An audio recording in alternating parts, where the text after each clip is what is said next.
Praise the Lord. ദൈവത്തിൻ്റെ പരിശുദ്ധ നാമം വായിച്ച് പെരുമാറാകട്ടെ.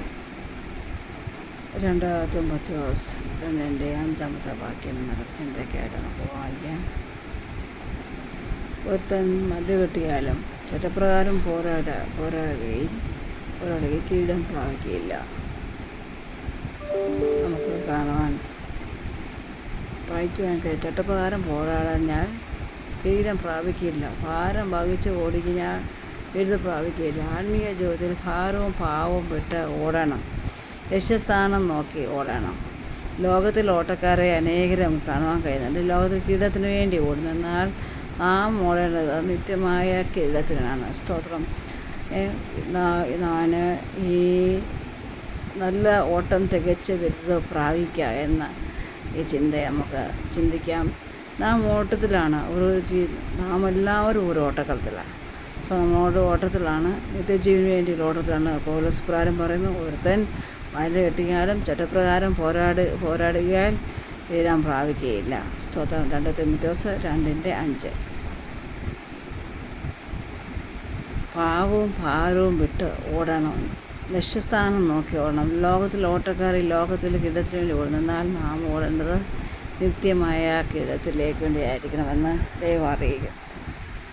ബാല്യകാല വിദ്യാഭ്യാസ കാലഘട്ടങ്ങളിൽ നാം കേട്ട സുപരിചിതമായ ഒരു ഗുണവാദ കഥയുണ്ട്. ആമയുടെയും മുയലിൻ്റെയും ഓട്ട മത്സര കഥ. ആ കഥ ഇപ്രകാരമാണ്. നിങ്ങൾ പലരും കേട്ടിട്ടുണ്ടാകും, എന്നല്ല ഞാനതൊന്ന് ഓർപ്പിക്കുക. നമ്മൾ ചിന്തയ്ക്ക് അത് അനുകൂലമായി തീരുവാൻ, ഇതായി തീരുവാൻ, സമാധാനമായി തീരുവാൻ, നമുക്ക് ചിന്താ വിഷയമായി തീരുവാനും സഹായിക്കും. ആ സുപരിചിതമായ ഗുണപാഠ കഥ ആമയുടെയും മുയലിൻ്റെയും ഓട്ട മത്സര കഥ.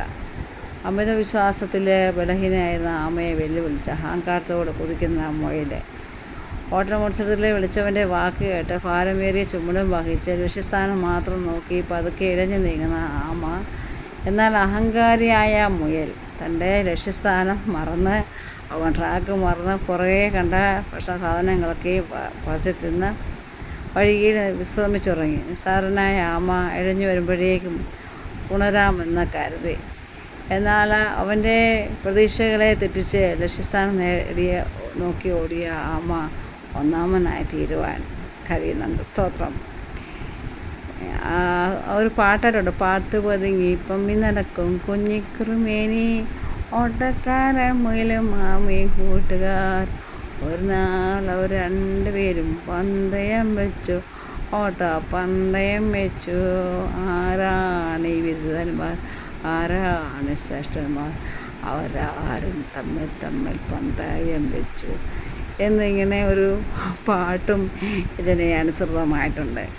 അപ്പോൾ നമുക്ക് കാണാൻ കഴിയുന്ന ബുദ്ധിശാലി, നമുക്ക് മുയലിനെക്കുറിച്ച് ചിന്തിക്കുകയാണെങ്കിൽ ഓട്ടത്തിൽ ഒരിക്കലും അവനെ തോൽപ്പിക്കാൻ കഴിയത്തില്ല. അതുമാതിരി കൗശലത്തോടെ ഓടുന്ന മുയൽ. എന്നാൽ ആമയോ എഴഞ്ഞെഴഞ്ഞു. അപ്പോൾ നമുക്ക് ചിലതൊക്കെ ഇല്ലേ, നമ്മളെ തോൽപ്പിക്കാൻ ആരും ഉണ്ടാകത്തില്ല എന്നുള്ള ഒരു മൈൻഡ്. അതാണ് മുയലിന് സംഭവിച്ചത്. അവനൊരു അഹങ്കാരം.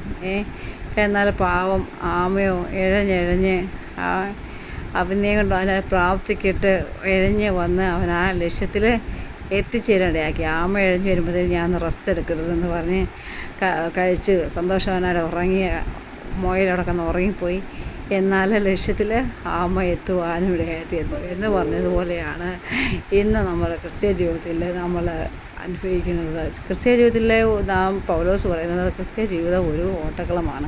പൗലോസ് പറയുന്നത് നാം ഓടുമ്പോൾ നമ്മുടെ ആത്മീയ ട്രാക്ക് മാറരുത്. അന്യരെ അവഗണിച്ച് അഹങ്കാരത്തോടെ ഓടരുത്. ലക്ഷ്യസ്ഥാനം മറക്കരുത്. നമ്മുടെ ലക്ഷ്യം സ്വർഗമാണ്.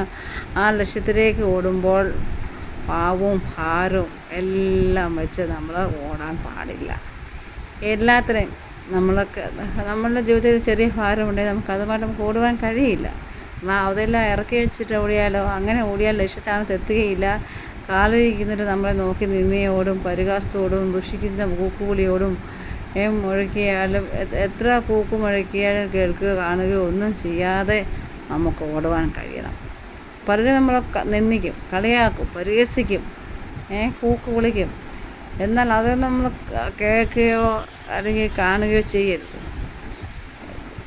കർത്താവ് പറയുന്നു, അതിന് പുറകോട്ടോ ഇടത്തോട്ടോ വലത്തോട്ടോ കണ്ണിനെ തിരിക്കരുത്, സകല ഭാരവും വിടുക. ആകയാൽ നാം സാക്ഷികളുടെ സമൂഹത്തിൽ, കർത്താവിൻ്റെ വചനം എബ്രായ ലേഖനം 12:1 ഇപ്രകാരം എഴുതിയിരിക്കുന്നു, ആകയാൽ നാം സാക്ഷികളുടെ ഇത്ര വലിയൊരു സമൂഹം നമുക്ക് ചുറ്റും നിൽക്കുന്നത് കൊണ്ട് സകല ഭാരവും മുറുകെ പറ്റുന്ന പാവവും വിട്ട് നമുക്ക് മുമ്പിൽ വച്ചിരിക്കുന്ന ഓട്ടം സ്ഥിരതയോടെ ഓടുക. ഓട്ടം സ്ഥിരതയോടെ ഓടി ജയിച്ച വിശ്വസ്ത വീരന്മാരെക്കുറിച്ച് എബ്രായർ 11 അധ്യായത്തിൽ നമുക്ക് കാണുന്നത്. ഓടി വീണത് പോയവരും അനേകം പേർ ഉണ്ട്. ഓട്ടക്കരത്തിൽ വീഴാതിരിക്കാൻ എന്ത് നമുക്ക് ചെയ്യണം? വിശ്വാസ നായകനും പൂർത്തിവെച്ചതിനുമായ യേശുവിനെ നോക്കുക. തൻ്റെ മുമ്പിൽ വച്ചിരിക്കുന്ന സന്തോഷം ഓർത്ത് അവൻ അവമാനം ലക്ഷ്യമാക്കി ക്രൂശിനെ സഹിക്കുകയും ദൈവസിംഹാസനത്തിൻ്റെ വലത്തുഭാഗത്ത് ഇരിക്കുകയും ചെയ്തു. എബ്രായർ 12:2 നമുക്ക് എഴുതിയിരിക്കുന്ന കാണാൻ കഴിയുന്നത്. ജീവിതത്തിലെ ദുഃഖവും ഭാരവും പ്രയാസവും ഒക്കെ ഉണ്ട്. എന്നാൽ 2000 വർഷങ്ങൾക്ക് മുമ്പ് ലോകത്തിലെ സകല ഭാരവും പാവവും നമ്മുടെ അകൃത്യവും നമ്മുടെ പാവങ്ങളെല്ലാം ക്രൂശിൽ വഹിച്ച് ഓടിയ ഒരുവൻ നമ്മുടെ മുമ്പിലുണ്ട്. നമ്മൾ ഓർക്കണം, ഒരു വ്യക്തിയുണ്ട്, അതാണ് യേശു ക്രിസ്തു. ഈ ലോകത്തെ നോക്കിയല്ല നാം ഓടേണ്ടത്. നമ്മൾ ആരെ നോക്കിയാണ് ഓടേണ്ടത്? സാക്ഷാൽ കർത്താവായ യേശുവിനെ നോക്കി. അവനെ നോക്കി ഓടിയാൽ നമുക്ക് ഒരിക്കലും പരാജയം സംഭവിക്കില്ല. കർത്താവായ യേശു ക്രിസ്തു കൂടെ നടന്നവർ ഉപേക്ഷിച്ചപ്പോഴും നിന്ദിച്ചപ്പോഴും പരിഹാസവും ദൂഷിയും നിന്നെ അടിച്ച് എല്ലാം ഏറ്റുവാങ്ങിയപ്പോഴും മാനകുലത്തിൻ്റെ സകല പാപങ്ങളും തോളിൽ പതിച്ചപ്പോഴും കർത്താവ് തൻ്റെ ലക്ഷ്യസ്ഥാനത്തു നിന്ന് കണ്ണുകളെ വ്യതിചലിപ്പിച്ചില്ല എന്ന് നമുക്ക് കാണാൻ കഴിയും. ലക്ഷ്യം നോക്കി നമ്മൾ വേറെ പൂർത്തീകരിച്ച് ജയാളിയായി അവൻ ഓടിയതുപോലെ നമ്മുടെ ഓട്ടത്തിൻ്റെ നമ്മുടെ ഭാരം കുറയ്ക്കുവാൻ സകല ഭാരവും പാവവും വഹിച്ചെന്നാൽ നമുക്ക് ഇന്ന് ആ വിശ്വാസ നായകനെ നോക്കി നമുക്ക് എളുപ്പത്തിൽ ഓടുവാൻ കഴിയും. പൗലോസ് അപ്പോസ്തലൻ പറഞ്ഞതുപോലെ നാം ഓടണം. പലതരത്തിലാണ് ഓടുന്നത്, അല്ലേ? പലതരത്തിലാണ് ഓടി വരിക. എന്നാൽ ഓടുന്ന എല്ലാവർക്കും സമ്മാനമുണ്ട് എന്നതാണ് ആത്മീയ ഓട്ടത്തിൻ്റെ പ്രത്യേകത. കർത്താവിനെ പറഞ്ഞാൽ ഓടുന്നവനെ 12 മണിക്ക് വന്നതിനും 1 മണിക്ക് വന്നതിനും 2 മണിക്ക് വന്നതിനും തുല്യമായിട്ടുള്ള പങ്കാണ് കർത്താവ് കൊടുത്തത്. ഫിലിപ്പിയർ 3:14 ഇപ്രകാരം പറയുന്നു, ഒന്ന് ഞാൻ ചെയ്യുന്നു, പിമ്പിലുള്ളത് മറന്ന് മുമ്പിലുള്ളത് അഞ്ഞുകൊണ്ട് ക്രിസ്തയേശുവിൻ്റെ ദൈവത്തിൻ്റെ പരമവിളിയുടെ ബിരുദനായി രാക്കിലേക്ക് ഓടുന്നു. അപ്പോൾ നാം എങ്ങനെയാണ് ഓടേണ്ടത്? നാം ചട്ടപ്രകാരം പോരാടുകയും സകല ഭാരവും ഉപേക്ഷിക്കുകയും സഹിഷ്ണുതയോടെ ഓടുകയും ചെയ്യുന്നെങ്കിൽ വിജയം സുനിശ്ചിതമാണ്. അങ്ങനെയുള്ളവർ ധൈര്യമായി പൗലോസ് അപ്പോസ്തലൻ പറയുന്നത് പോലെ പറയും, ഞാനോ ഇപ്പോൾ തന്നെ പാനീയാഹമായി ഒരുക്കപ്പെടുകയും എൻ്റെ നിര്യാണകാലം അടുത്തിരിക്കുന്നു. ഞാൻ നല്ലപോലെ പൊരുതു, ഓട്ടം തികച്ചു, വിശ്വാസം കാത്തു. ഇനി നീതിയുടെ കിരീടം എനിക്കായി വെച്ചിരിക്കുന്നു. അത് നീതിയുള്ള ന്യായാധിപതിയായ കർത്താവ് ആ ദിവസത്തിൽ എനിക്ക് നൽകും. എനിക്ക് മാത്രമല്ല, അവൻ്റെ പ്രത്യക്ഷതയിൽ പ്രിയം വെച്ച എല്ലാവർക്കും കൂടെ. 2 തിമോഥെയോസ് 4:6-8. ഒരേ ദൈവമക്കളെ, ആകിയാൽ ഈ പൗലോസ് പറയുന്നത് പോലെ നമുക്ക് നല്ലപോലെ പൊരുതാം. ഈ ലോകത്തിലുള്ള ട്രാക്കുകൾ തെറ്റിയാൽ പ്രതിഫലമില്ല, അല്ലേ? എന്നാൽ കർത്താവിൻ്റെ വചനത്തിൽ അതല്ല. കർത്താവിൻ്റെ വചനം പറയുന്നുണ്ട്, ഓടി 12 മണിക്ക് വരുന്നതിനും 1 മണിക്ക് വരുന്നതിനും 2 മണിക്ക് വരുന്നതിനും 3 മണിക്ക് വരുന്നതിനും ഒക്കെ പ്രതിഫലമുണ്ട്. എല്ലാവർക്കും പ്രതിഫലം തുല്യമാണ്. എന്നാൽ ട്രാക്ക് തെറ്റരുത്, നാം ഓടണം. എങ്ങനെയും ഓടിയിട്ട് കാര്യമില്ല, ട്രാക്ക് തെറ്റാതെ ഓടണം. എങ്കിൽ മാത്രമേ സുനിശ്ചിതമായിട്ട് നമുക്കവിടെ എത്തിച്ചേരുവാൻ കഴിയുകയുള്ളൂ.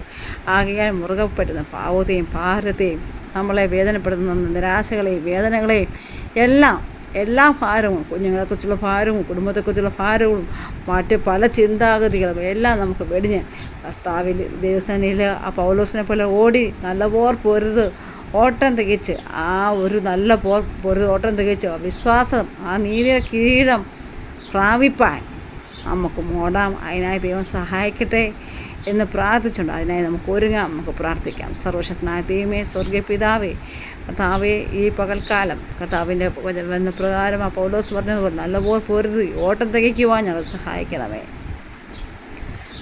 എല്ലാ പാവവും ഭാരവും മുറുകപ്പെട്ടുന്ന ഭാരം വിട്ട് ഓടി സ്വതന്ത്രമായിട്ട് ഞങ്ങൾക്ക് ഓടി ആ നിത്യതയിൽ ചേരുവാൻ സ്വർഗം സഹായിക്കണം. ആ ഫിനിഷിംഗ് പോയിന്റിലെത്തുവാൻ ഞങ്ങളെ സഹായിക്കണം. അതിനായി ഞങ്ങളെ ഓരോരുത്തരെയും, സഹോദരന്മാരെയും കുഞ്ഞുങ്ങളെ ഓരോരുത്തരെയും, വചനം കേൾക്കുന്ന ഓരോരുത്തരെയും ബലപ്പെടുത്തണം, സഹായിക്കണം. കർത്താവ് ചെയ്തനായ സ്തോത്രം. കർത്താവ് ആ കിരീടം പ്രാപിപ്പാൻ ഞങ്ങളെ ഒരുക്കണമേ എന്ന് പ്രാർത്ഥിക്കുന്നു. ട്രാക്ക് തെറ്റുവാൻ ഇടയായി തീരില്ലേപ്പാ, ലക്ഷ്യത്തിലെത്തിച്ചേരുവാൻ ഞങ്ങളെ സഹായിക്കണം. പ്രാർത്ഥനയുടെ നായ സ്തോത്രം യേശുവിൻ നാമത്തിൽ തന്നെ. ആമേൻ. God bless you.